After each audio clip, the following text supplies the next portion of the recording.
சித்தம் போல் நடத்தும் என் பிதாவே, என் இயேசுவே.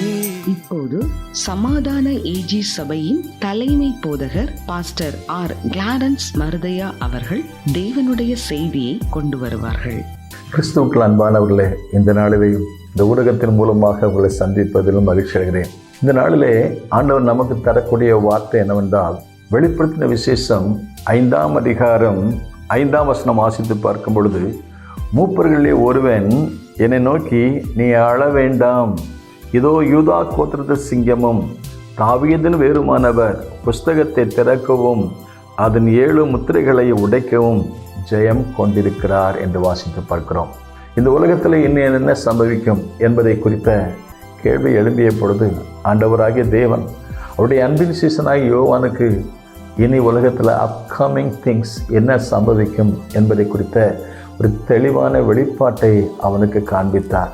இந்த நாட்களிலேயும் ஆண்டவரோடு இசைந்திருப்போமானால், இணைந்திருப்போமானால், அவரோடு அதிகமான உறவு கொள்வோமேனால், அவர் நம்மோடு இருக்கிறதையும், இனி நமக்கு என்ன சம்பவிக்கும், நம்முடைய குடும்பத்திற்கு என்ன சம்பவிக்கும், நம்முடைய தேசத்திற்கு என்ன சம்பவிக்கும் என்பதை அவர் நிச்சயமாகவே அவர் தம்முடைய ரகசியங்களை நமக்கு வெளிப்படுத்தி காண்பிப்பார். வேதம் நமக்கு சொல்கிறது, நான் செய்ய போகிறதை என் சிநேகிதனாகிய ஆபிரகாமுக்கும் மறைப்பேனோ என்று சொல்வதை பார்க்கிறோம். ஆண்டவர் தம்முடைய ரகசியங்களை அவருக்கு அன்பானவரிடத்தில் வெளிப்படுத்தி இனி என்ன சம்பவிக்கும் என்பதை அவர் நமக்கு கற்றுக் கொடுக்கிறார். ஏனென்றால் நம்முடைய தேவன் கடந்த காலத்துக்கும் மட்டுமல்ல, நிகழ்காலத்திற்கும் மட்டுமல்ல, எதிர்காலத்துக்கும் உரிய ஒரு தேவன். வெளிப்படுத்தின விசேஷம் என்றாலே திரைமறைவில் இருக்கிற ரகசியங்கள், மறைவுக்கு பின்னால் இருக்கிறவர்களை வெளியே கொண்டு வருவதுதான் அதற்கு பொருளாகும். மறைக்கப்பட்ட ரகசியங்களை வேதம் நமக்கு சொல்கிறது, மறைவானவைகள் தேவனுக்குரியவைகள், வெளிப்படுத்தப்பட்டவைகளோ மனிதனுக்குரியவைகள்.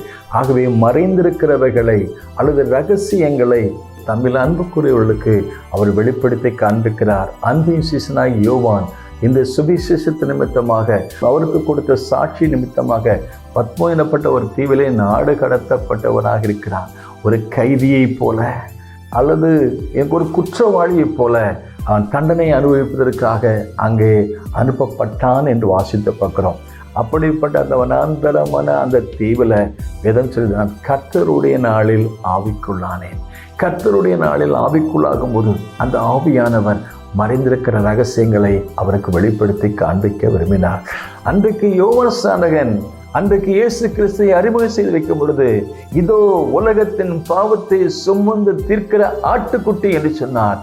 ஆனால் அன்பின் சீசனாய் யோவானோ இந்த இயேசு கிறிஸ்துவை பற்றி என்ன சொன்னார் என்றால், அவர் அன்புக்குரியவர், அவர் இரக்கத்துக்குரியவர், அவர் ஒரு சாதாரண ஆட்டை போல சாந்தமும் மனத்தாழ்மையும் உள்ளவர். அதே வேளையில அவர் யூதா கோத்திர சிங்கம் என்று சொல்கிறார். ஆண்டவர் இயேசு அன்புள்ளவர், இரக்கமுள்ளவர், அதே வேளையிலே நீதியுள்ள நியாயாதிபதியாக வரப்போகிறார். அருமையான தேவனுடைய பிள்ளைகளே, நாம் ஒரு சிங்க குட்டிகளாக இருக்கிறோம். ஆகவே தான் வேதம் நமக்கு சொல்வது, சிங்க குட்டிகள் பாட்சியடைந்து பட்டினியை கிடக்கும், கர்த்தரை தேடுவர்களுக்கோ ஒரு நன்மை குறைவுபடாது. இந்த யூதா கோத்திர சிங்கத்தினுடைய பிள்ளைகளாக இருப்பதற்காக நாம் ஆண்டவருக்கு நன்றி சொல்லுவோமாக. நீதிமொழி புஸ்தகம் 28:1 சொல்லப்படும், ஒருவனும் தொடராதிருந்தும் துன்மார்க்கன் ஓடி போகிறான், நீதிமான்களோ சிங்கத்தை போல தைரியமாக இருப்பார்கள். தைரியமாக இருப்போம். கர்த்தர் நமக்கு ஜெயம் கொடுப்பார். May God bless you. உந்தன் சித்தம் போல் நடத்தும் கர்த்தாவே, நீர் நித்தம் என்னை எந்தன் சித்தம் போல வேண்டாம், என் பிதாவே, என் இயேசு